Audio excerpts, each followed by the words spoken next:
Sa Bulacan, 4 na lalaki ang namatay matapos umunong makalanghap ng kemikal habang nasa loob ng pagawaan ng patis.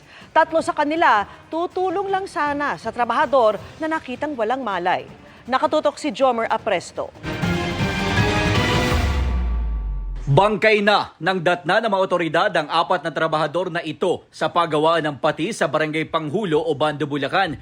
Ang mga biktima magkakatabi sa loob ng isang fermentation pool.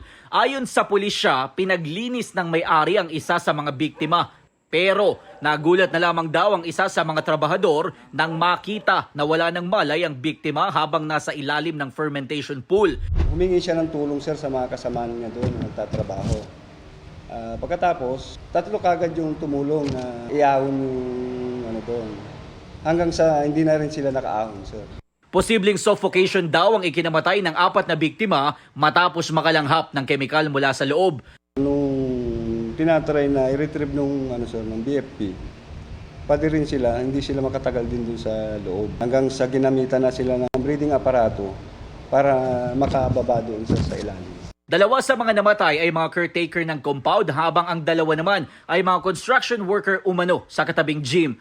Base sa investigasyon, nasa 4 na taon na daw hindi nag-ooperate ang nasabing pagawaan, kaya palaisipan ngayon sa pamilya ng mga biktima kung bakit kailangang linisin ang fermentation pool.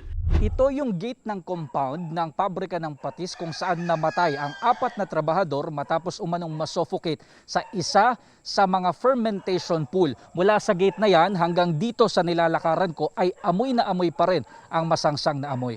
Patuloy na iniimbestigahan ng pulisya kung talaga bang non-operational na ang pabrika. Inaalam din ang posibleng pananagutan ng may-ari nito lalo at wala raw safety gear na suot ang mga biktima. Tanging lubid lamang kasi ang suot ng 3 sa kanila. Ay naman sa kaanak ng isa sa mga nasawing trabahador, pumirma na sila sa isang waiver na hindi na nila ipapa-autopsy ang labi ng mga biktima. Sabi ng mga pulis, sasagutin din daw ng may-ari ang gastos sa burol at libing ng kanilang kamag-anak. Pero pinag-aaralan pa rin daw ng mga kaanak kung magsasampa sila ng reklamo.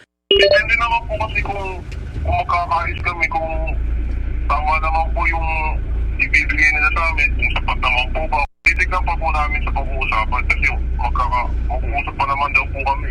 Sinusubukan pa namin hinga ng pahayag ang may-ari ng nasabing pabrika. Para sa GMA Integrated News, Jomer Apresto, nakatutok 24 oras.